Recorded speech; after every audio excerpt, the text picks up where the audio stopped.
The blizzard tearing across the Appalachian Range didn't just bring a bone-chilling cold, it brought the sound of total annihilation. The wind howled through rocky crevices, battering the timber walls of the lone cabin atop Blackwood Mountain, like a beast trying to reclaim land stolen by men. Inside, Elena Vance stood before the hearth, her thin but wiry hands hovering over the flickering flames. The orange glow cast shadows across her angular face and eyes the color of burnt-out ashes, the eyes of someone who had looked at death too many times to still be afraid of the dark. It had been 3 years since she walked away from the FBI forensics lab at Quantico. 3 years since her husband Mark's car went over a cliff in a wreck the police file labeled loss of control due to weather. But her crime scene instincts told her it was a textbook professional hit. Elena had chosen this peak as her sanctuary, not to run away, but to protect her father's final legacy, over 1,000 acres of old-growth forest that resource corporations were dying to get their hands on. Beneath that ancient soil lay a rare mineral deposit, and she was the only wall between their greed and the stillness of the wild. Elena picked up the copper kettle, intending to steep some herbal tea, when a sound rang out. Thump, thump, thump. 3 sharp, urgent knocks tore through the roar of the wind. Elena froze. Her hand stayed on the kettle, but her eyes darted to the gun rack above the mantel. At this altitude, in the middle of a Category 5 storm, nobody showed up unless they were at the end of their rope, or extremely dangerous. She set down the kettle and stepped lightly across the hardwood floor her father had polished 30 years ago. She grabbed her Remington 870 shotgun, flicking the safety off with practiced ease. Elena wasn't one for violence, but she knew that on this mountain, sometimes the only law came out of the business end of a barrel. She pressed her ear against the thick oak door. "Help, please," a choked voice shredded by the wind. "The girl, my daughter doesn't have much time." It was a man's voice, but it carried the tremor of a soul who had reached the breaking point. Elena took a deep breath, lowering the muzzle but keeping her finger on the trigger. She threw the bolt. The fury of the storm immediately rushed in, bringing a whiteout of snow and a soul-crushing cold that sent the room's temperature plummeting. Before her stood a tall, staggering figure. The man wore an expensive designer coat, now tattered and frozen stiff. In his arms was a small bundle, a child. "Get in, move," Elena shouted over the gale. The man crossed the threshold and collapsed onto the floor the moment Elena slammed the door shut. He didn't give a damn about himself, focusing only on shielding the child from the hardwood. Elena quickly set the gun aside and knelt by them. "Hey, can you hear me?" She tapped the man's cheek. He opened his eyes. They were a deep blue, but his pupils were blown wide from shock. "Maya, save Maya," he croaked before his head went limp. Elena immediately turned her attention to the child. She was a girl about 7 years old, her small face pale as a sheet, lips turning a bruised purple. Elena pressed her ear to the girl's chest. The heartbeat was faint and sluggish. Severe hypothermia. She scooped the girl up, placing her near the hearth but not too close to avoid thermal shock, then went back to drag the man onto the fur rug. As she peeled off the man's stiff coat to check his breathing, her hand brushed something warm and tacky. Blood. His light blue dress shirt was stained a deep crimson at the left shoulder. Elena narrowed her eyes. With 10 years of experience working autopsies and crime scenes, she recognized it instantly, a gunshot wound from behind, downward angle, likely from a close-range semi-auto handgun. "This wasn't an accident," she muttered, her professional instincts kicking into high gear. She stood up, ran to the back room for her medical kit and a stack of warm blankets. Elena began the fight against the Reaper. First was Maya. She gently stripped the girl's soaked clothes, using warm towels to rub her skin to jumpstart circulation, then wrapped her in a backup electric blanket. Once the child's breathing evened out, Elena turned to the man. She used shears to rip away the shirt. The slug was still buried in his shoulder, right under the collarbone. If she didn't get it out, infection and blood loss would finish him before daybreak. Elena took a long breath, pulled a bottle of stiff bourbon from the shelf, and poured it over her scalpel and her hands. "I'm sorry, but this is gonna sting," she said, even though she knew he couldn't hear her.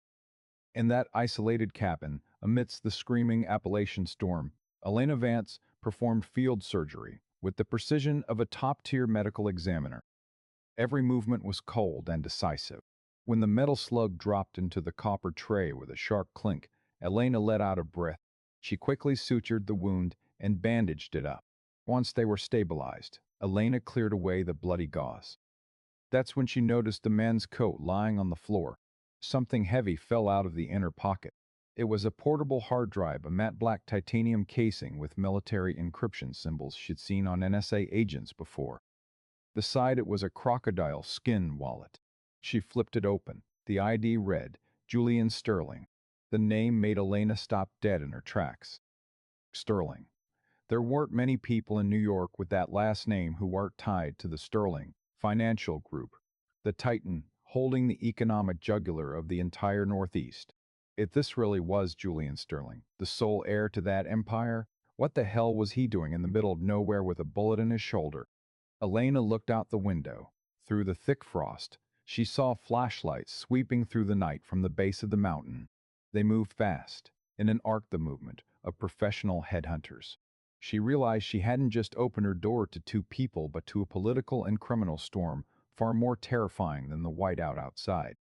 Elena turned back to look at Maya, who was drifting in a deep sleep.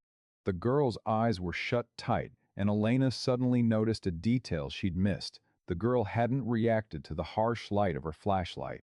Those eyes. The girl was blind.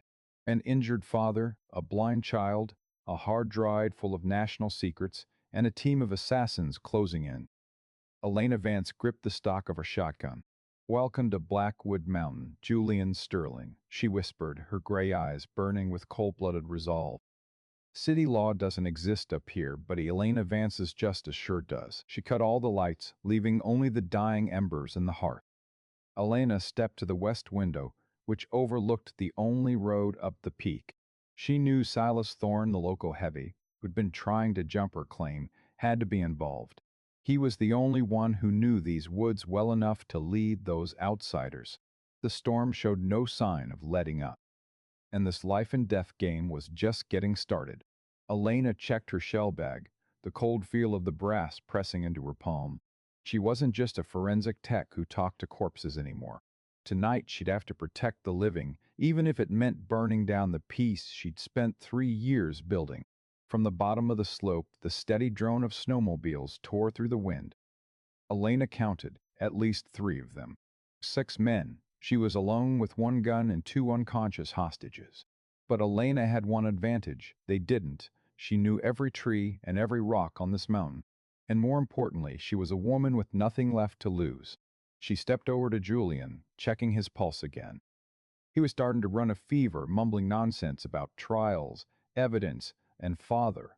Elena placed a cold cloth on his forehead. Sleep tight, Julian, she said softly. When you wake up, we'll see if that empire of yours is worth us dying for. Outside, the first flashlight beam swept across the wooden fence in the yard. Elena Vance stayed low, crawling toward her prep blind. The flare's crimson glare washed over the snow, turning the front yard into a surreal, lethal stage. Elena Vance pressed her back against the timber wall, her breathing steady so faint it practically dissolved into the wind. Through a slit in the window, reinforced with steel bars hidden inside the wooden frame, she watched the silhouettes of 3 men scrambling back after tripping the flare trap near the fence. These weren't amateurs. As soon as the flare ignited, they didn't bolt. They fanned out, dropping into the snow with submachine guns trained on the house. One of them signaled with his hand a sharp, tactical gesture of special ops training. Inside, Julian Sterling let out a low groan. The fever was starting to wreck him. Elena moved like a shadow to his side, clamping one hand over his mouth and pressing the other firmly on his shoulder. "Shut it if you want your girl to live," she hissed into his ear, her voice as cold as the ice outside.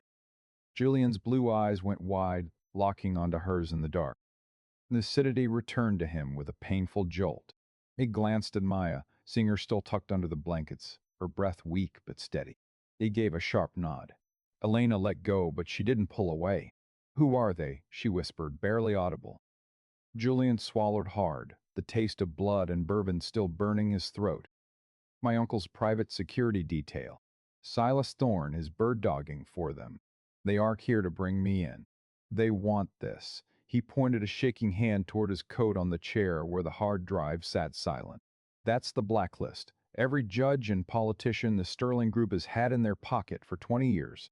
If that thing gets burned, justice in this country goes back to the Stone Age. Elena gripped the stock of her Remington. She used to believe in the system until it turned its back on her husband's death. Now, standing before a man carrying the last shred of transparency, a fire she thought had gone cold started to flicker back to life. I'm not letting them touch it, Elena said. Not as a promise, but as a statement of fact. Suddenly, a strange sound cut through. Not the wind, not a footstep. A faint, rhythmic whirring. Maya, the blind girl on the rug, bolted upright. Though her eyes saw nothing, she turned her head toward the east wall. Daddy, I hear bees, she said, her voice trembling. Lots of bees outside the wall. Elena's face went pale. She knew those weren't bees. Those were microdrones, using thermal imaging to scout. They were pinging the targets inside through the wooden walls.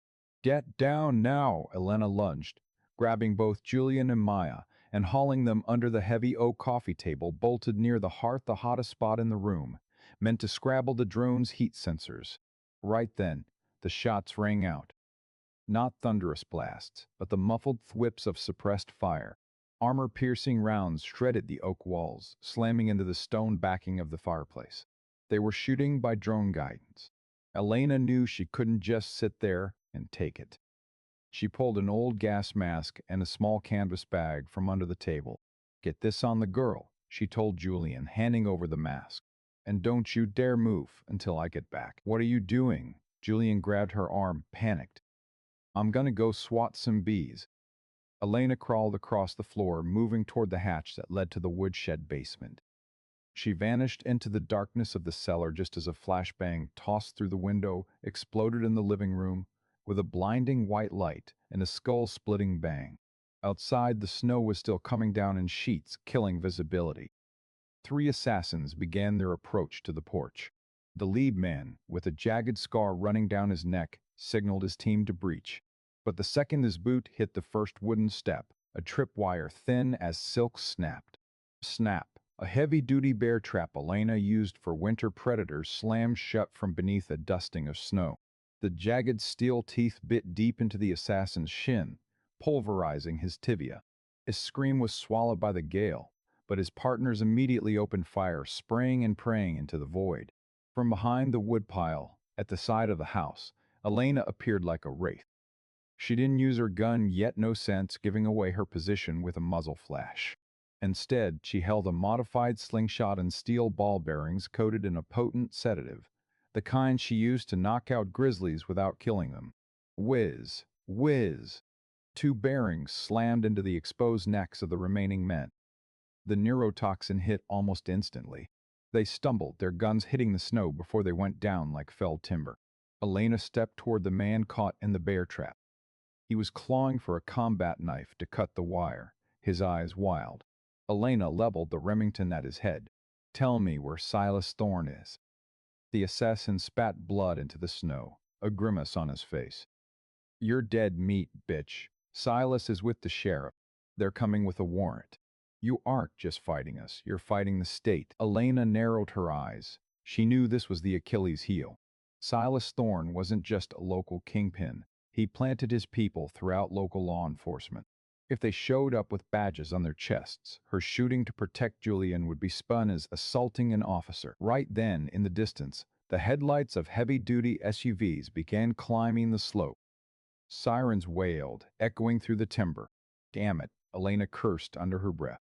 She couldn't kill these men. That would make her a real criminal in the eyes of the public. She ran back inside, hauling Julian and Maya up. We have to move now. My father's old escape tunnel leads out to the frozen falls. Julian looked at her, sweat pouring down his face from the pain. My shoulder. And Maya. She can't move fast enough. You have to, Elena said, quickly stuffing the hard drive into a waterproof pouch and strapping it to her chest.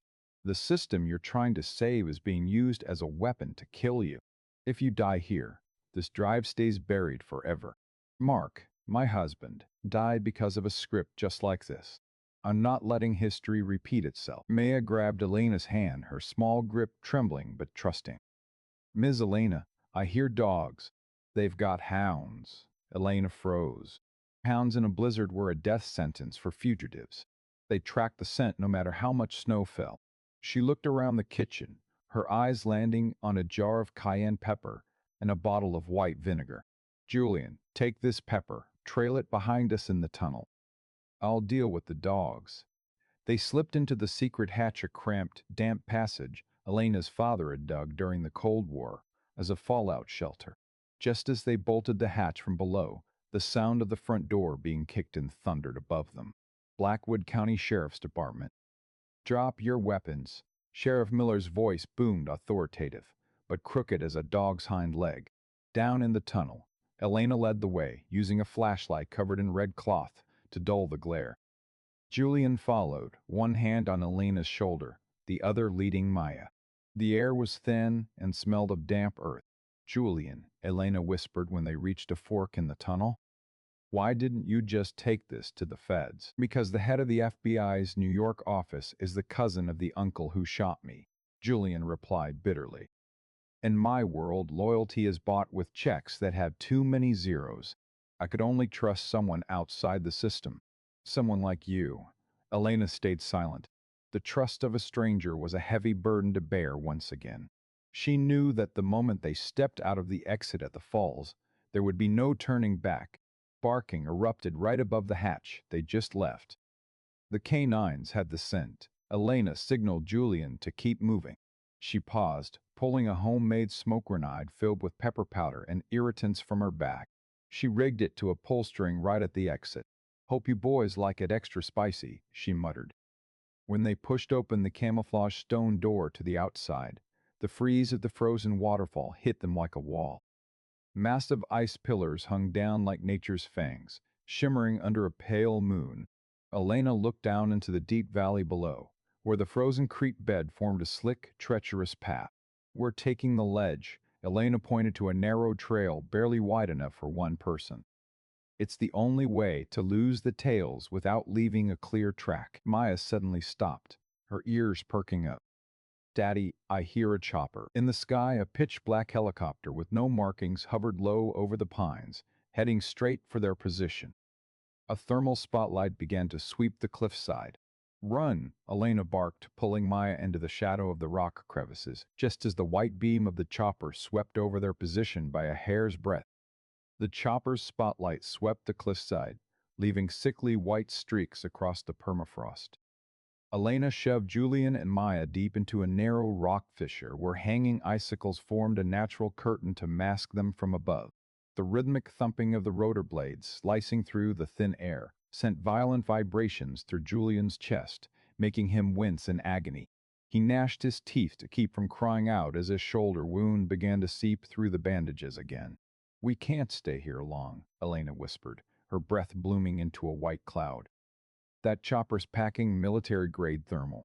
If they hover over these rocks long enough, our body heat is gonna pop up like a flare. She timed the sweep. Every 15 seconds, the bird pivoted for a fresh pass.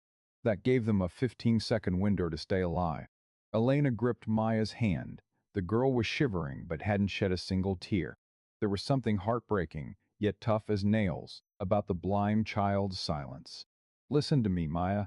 I'm gonna count to 3, and we're gonna bolt for those pines on the left.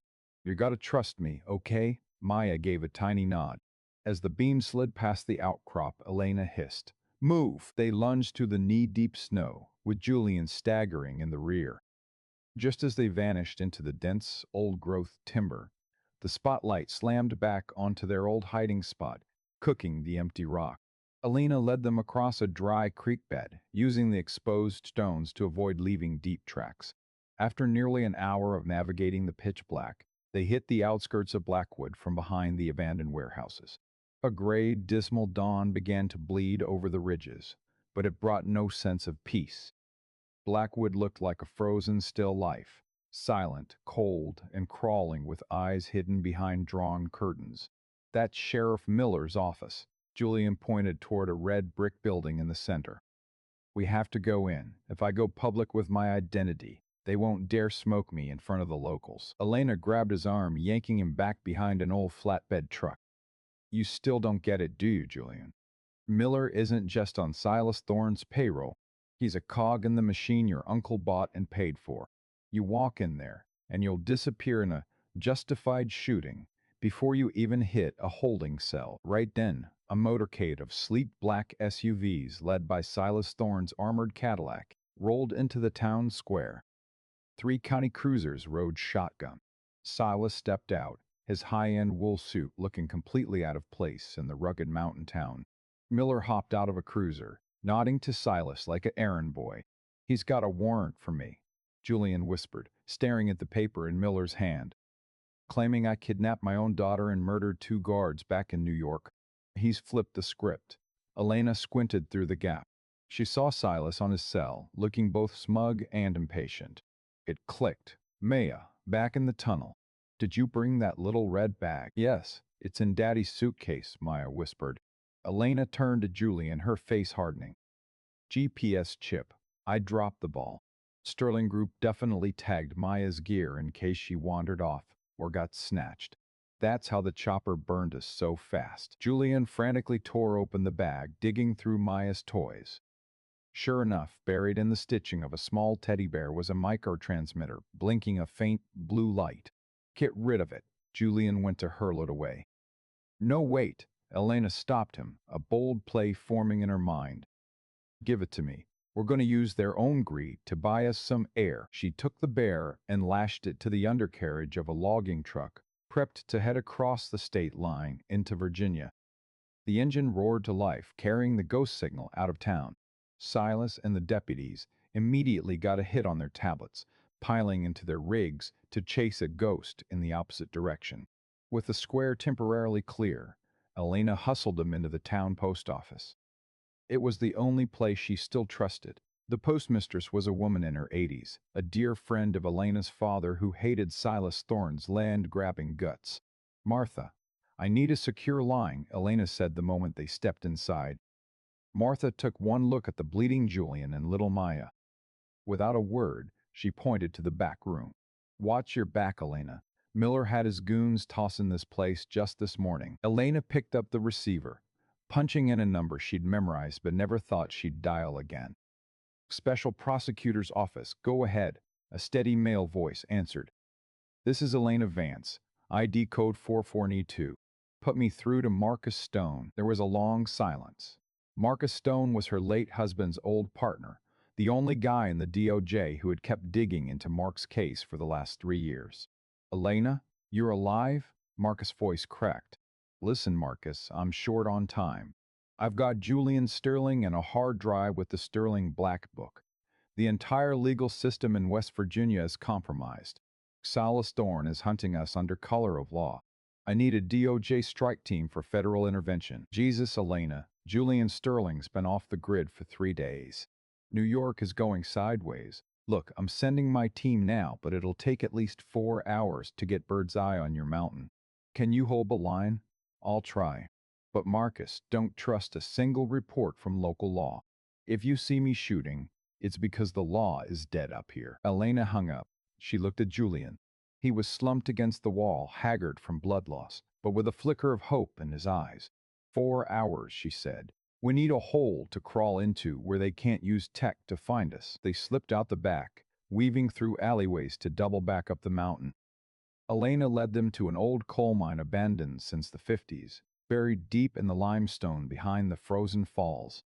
It was a labyrinth of dark tunnels, where the iron ore in the rock would jam every radio signal and thermal sensor they had. But as they reached the mine entrance, the sirens wailed again, this time from the pine forest. The logging truck had been intercepted faster than she'd banked on. Silas Thorne wasn't a fool. He'd smelled the distraction. Silas stepped out from the tree line, bullhorn in hand. Miller and a line of deputies stood ready, rifles chambered. "Elena Vance." Silas' voice echoed off the cliffs. "You're a good citizen. Don't let your stubbornness turn you into a kidnapping accomplice. Hand over Julian and the kid, and I promise you won't have to answer for those two bodies at your house last night." Elena stood her ground at the mine entrance, her Remington 870 held steady. She didn't look at Silas. She looked straight at Miller, the man wearing the silver star on his chest. "Miller, you swore an oath to protect the people. Elena yelled back. Julian Sterling is a key DOJ witness. You're aiding and abetting a hit squad. That's treason. Miller flinched, his eyes flickering with doubt for a split second. He knew Elena didn't blow smoke. But Silas stepped up, leaning in to whisper in Miller's ear. Miller's face immediately went cold. He leveled his rifle. That's no witness, that's a dangerous fugitive, Miller declared. Open fire. A hail of lead chewed up the mine entrance. Elena shoved Julian and Maya deep into the darkness as bullets shredded the rotted timber. She fired one warning shot into the air to force them to hit the dirt, then dove inside, triggering a small demo charge she'd rigged in the archway years ago for an emergency. Boom, the earth groaned as the entrance collapsed, sealing the mine shut. Total darkness swallowed them. Elena clicked on her headlamp, the beam illuminating Julian's terrified face. Are we trapped? He asked, his voice shaking. No, we're in our stronghold, Elena replied flatly. This mine has a vent that exits at the fire lookout on the peak. We'll wait for Marcus there. It began the trek through the bowels of the mountain. The air was tight, thick with sulfur and damp. Maya suddenly stopped, pressing her ear to the rock. Ms. Elena? Mill. They aren't giving up. I hear metal hitting stone. They're using backhoes to dig in. Elena felt a chill. Silas Thorne didn't just want the drive. He wanted to wipe every trace of them off this mountain. He was going all in before the feds could show up. Pick up the pace, Elena urged. In the darkness of the mine, the truth about Sterling finally came out. Julian spoke of the nights he watched his uncle Arthur Sterling sign off on payouts to cartels to crush strikes, and how Mark Elena's husband had been murdered because he stumbled onto a Sterling money laundering account in West Virginia. Your husband found the truth, Elena. It wasn't an accident. He died to keep our empire in the shadows, Julian said, his voice thick. Elena stopped dead, her heart tightened. For 3 years, she'd lived in self-denial, telling herself it was an accident to dull the pain. Now the truth was laid bare like an open wound. She wasn't just saving Julian, she was finishing Mark's work. Then tonight, Elena said, her voice vibrating with a terrifying strength, we end it! For Mark and for everyone they stepped on, the faint light of the fire lookout began to appear at the end of the shaft. But as they stepped out onto the summit, they didn't see the DOJ's planes. Instead, 3 black Sterling group choppers were already parked on the clearing, their searchlights pinned right on them. Silas Thorne had leapfrogged them with the birds. He stood there handgun in hand, a wicked grin on his face under the moonlight. End of the line, Elena. Hand over the drive or I'll toss this kid off the ledge right in front of you. An assassin grabbed Maya, dragging her to the very edge of Blackwood's abyss.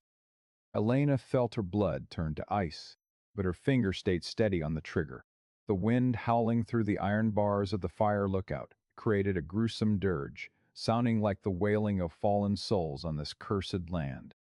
The blinding searchlight from the chopper behind Silas Thorne made Elena squint, but her Remington stayed rock-steady, zeroed in right on his heart.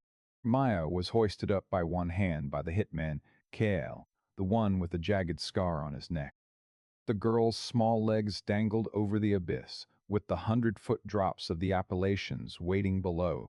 Drop the piece, Elena, Silas repeated, his voice stripped of its fake elegance and dripping with bloodlust. I'm fresh out of patience, the drive, or the kid's life. You know I'm good for it. Julian Sterling collapsed into the snow, his shoulders hitching. Don't. Silas, please. I'll give it to you. Elena, for God's sake, give it to him. Elena cut a glance at Julian, then back to Maya. The blind girl wasn't crying. Her small face was tilted up, ears twitching, as if tracking a signal in the wind. Elena remembered what she told Maya back in the mine. In the dark, you don't need eyes to see. You just need to listen to the breath of the mountain. Julian, stow it, Elena snapped. She didn't lower her weapon. Silas, you think I'm going to trust the man who murdered my husband? You get the drive, and all 3 of us end up as loose ends. That's the Sterling way, isn't it? Silas gave a cold smirk, his finger tightening on the trigger. You're sharp, I'll give you that. But being a smartass usually leads to a short life. Right then, a heavy thud echoed from the dense pines behind the lookout. It wasn't a chopper. It was the whistle of heavy metal cutting air. Thwack! A long ebony bolt, hand-carved and steel-tipped, tore through Cale's shoulder. The impact was so violent it threw him clear off the ledge. Maya tumbled onto the soft snow right at the brink. "Light 'em up!" Silas screamed. All hell broke loose. Elena didn't hesitate. She squeezed the trigger. The Remington's roar cracked the air, the slug slamming into a backup fuel drum sitting next to the nearest chopper. A massive fireball erupted, illuminating Blackwood's summit and blowing Silas and his goons back. "To the tower, now!" Elena bellowed, scooping up Maya and shoving Julian toward the rusted iron stairs of the old lookout. From the tree-lined shadows, a massive figure stepped out. It was Moses, the old neighbor the townies called Crazy Mo. But he didn't look crazy now. He was decked out in snow camo, wielding a heavy hunting bow with a quiver full of handmade bolts. Without a word he drew and fired, every arrow dropping a hitman trying to storm the tower. "Get to the top floor," Elena barked at Julian as they scrambled up the iron steps. At the top the wind hit so hard the tower swayed violently. Elena scrambled into an observation post. She saw Miller and the local deputies starting their climb up the trail. Below, Silas had scrambled up, frantically ordering the remaining chopper to lift off and shred the lookout from the air. "Julian, take this." Elena handed him a sidearm she'd lifted from a hitman in the mine. "If they breach, you know what to do." Julian looked at the gun, his hands shaking before they finally clamped shut. Seeing his daughter nearly die had triggered a protective streak in the white-collar mogul. "I won't let them touch her again." The Sterling chopper began circling the tower. The door gunner opened up, brass raining down, as lead shredded the glass and timber walls. Elena pinned Maya to the steel floor. "Miss Elena, I hear another engine," Maya screamed over the gale. "It's huge, coming from the east." Elena looked at the horizon. The strobing red and blue lights of 3 Blackhawks were screaming toward them. The DOJ strike team, Marcus Stone, had arrived. But Silas saw it too. He knew his clock was ticking. He snatched a sniper rifle from one of his men, aiming straight for Elena on the tower. "This is on you, bitch," Silas hissed through gritted teeth. A shot tore the air. Elena felt a searing pain in her side and slumped to the floor. "Elena!" Julian lunged to cover her. "I'm good. Just a flesh wound," Elena grunted, her hand still white-knuckled around the hard drive. She saw Silas prepping for a second shot. Suddenly, from below, Moses stood tall in the crossfire. He ditched the bow. He pulled out a vintage sniper rifle from the World War era, the kind Elena's father used to own. He took a deep breath, the old hunter's eyes eerily calm in the middle of the war zone. Crack! The round punched through Silas' scope, taking him right between the eyes before he could pull the trigger. Silas Thorne crumpled into the snow, his eyes still wide with raw ambition and spite. In a heartbeat, DOJ fast roped down from the Blackhawks. Miller and the local deputies immediately ditched their guns, hitting the deck as they faced federal muzzles and emergency warrants. "Federal agents, nobody move." The megaphone boomed, drowning out the wind. Elena leaned against a steel pillar, watching the dark-clad agents swarm the summit and cuff the remaining shooters. Marcus Stone jumped out of a chopper, sprinting up the tower. "Elena, you're still with us," Marcus choked out when he saw his old friend. Elena gave a weak smile, handing the blood-stained drive to Marcus with a trembling hand. "Here, every bit of it. And the proof on Mark. Don't let it get buried again." Marcus took the drive, giving a grim nod. "I swear, Elena, justice is coming." Julian picked up Maya and walked to Elena's side. He looked at the woman who had saved their lives, who had turned this lonely peak into a fortress of truth. "Are you coming with us? We'll take care of you in D.C." Elena looked toward the dark pines emerging under the dawn, toward the smoking ruins of her home. She gave a small shake of her head. "The city isn't for me, Julian. This is my home, and now the vermin are finally gone." Maya reached out her small hands, touching Elena's face. She didn't see the blood or the scars. She only felt the warmth of a woman of integrity. "Miss Elena, can I come back to visit you later?" Elena took the girl's hand, pressing a light kiss to it. "Anytime, Maya. Blackwood Mountain will always have its door open for you." As the medevacs and federal birds began to lift off, carrying away the sinners and the witnesses, Elena stood with Moses by the wreckage. The snow had stopped. The winter sun began to gild the Appalachian peaks, signaling a fresh start. The system had been twisted, but in the end, it was set right by the grit of people who refused to break. Silas Thorne had met his reckoning, and human compassion had stared down bottomless greed and won. Elena Vance took a deep breath of the crisp morning air. She knew the road back would be long, but for the first time in 3 years, she felt her soul was finally in the clear. Inside courtroom number 4 of the Federal Supreme Court, the air held a heavy, solemn chill. Elena Vance sat in the front row of the gallery, her fingers tightly interlaced. Gone was the tattered gear stained with snow and blood. In its place was a sharp, tailored black suit. Her ash-gray hair was pulled back into a neat bun, radiating the calm of someone who had walked through fire to find the truth. On the witness stand, Julian Sterling stood tall. His voice rang through the chamber, clear and steely. He was no longer the trembling man from the mine. "Your Honor, the hard drive I provided is more than just a list of numbers," Julian said, looking directly at Arthur Sterling, his uncle, who sat at the defense table with a gray, ashen face. "It's evidence of a systemic betrayal of the American justice system. Every name in there represents a bought verdict, a forced land seizure, or a life snuffed out to fuel the Sterling Group's expansion. That includes Mark Vance, an honest investigator, murdered because he believed in the law." Elena closed her eyes as a hot tear traced a path down her cheek. Finally, Mark's name was being spoken in the highest halls of power, not as an accident victim, but as a hero for justice. Marcus Stone, leading the prosecution, presented the forensic files Elena had spent the last 6 months quietly perfecting from her husband's old leads. The synergy of the financial data on the drive and the crime scene forensics formed a noose that tightened around the killers. "Justice may be late," Marcus concluded his argument, "but when it arrives, it must carry the power to sweep away the dark.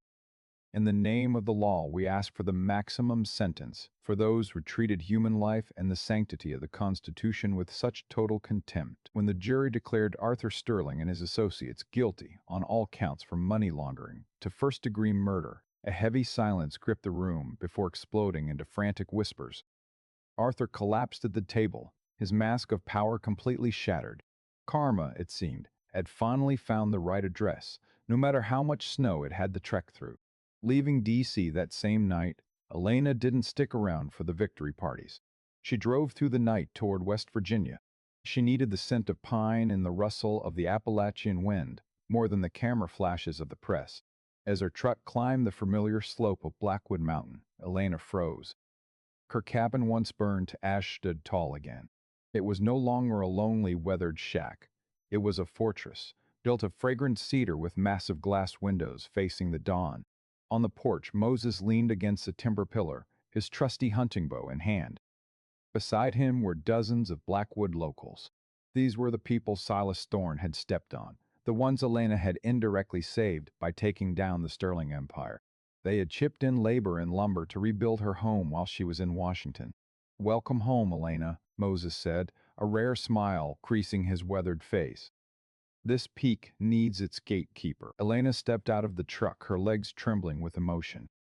She saw Miller now serving a short sentence of community service for his negligence among the crowd, quietly helping move the last crates of wood. He bowed his head when he saw her genuine gesture of penance. The law had broken him, but the mercy of the community had given him a shot at a clean slate.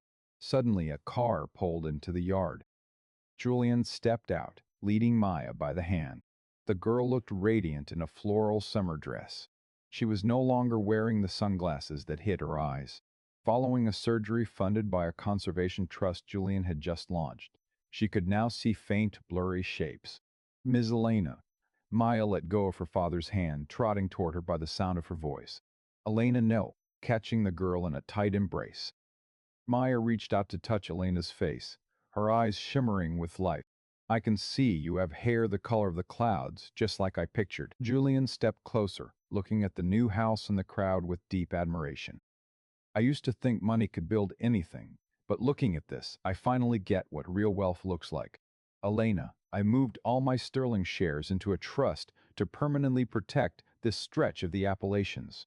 No corporation can touch it now. The law is finally on the side of the wild." Elena stood up, looking out over her neighbors, Julian and Maya, then up at the summit of Blackwood, glowing under the golden afternoon sun. She knew the scar on Julian's shoulder and the hole in her heart for Mark would never truly vanish, but they weren't bleeding anymore. They were badges of honor from a hard-won victory. The law is a sword of punishment. Elena whispered the words she'd once written in her journal, but compassion and solidarity are the true shields of life. That night, a small celebration took place in the yard. Smoke drifted steadily from the new hearth, carrying the scent of pine and warm food. Moses told stories of Elena's father's secrets of the mountains he'd kept a lifetime. Julian and Maya sat beside Elena, watching the Milky Way stretch across the sky like a river of light. Suddenly there was a knock at the gate. "I found." The group went quiet for a heartbeat. But this time Elena didn't reach for her gun. She smiled, stood up, and opened the gate. It was just a courier with a small package from Marcus Stone. Inside was Mark's police badge, polished to a high shine, along with a handwritten note. "Justice has been served in full." Mark is definitely smiling. Elena looked out into the night. The storm from 6 months ago was a distant memory, replaced by a vibrant, peaceful summer. She knew that from now on, whenever a knock sounded on this mountain, it wouldn't bring death or fear. It would bring friends, new stories, and an unshakable faith in people. She took a deep breath of the mountain air, feeling a true sense of freedom in her veins. Blackwood Peak wasn't lonely anymore, because wherever truth and love reside, that place is home.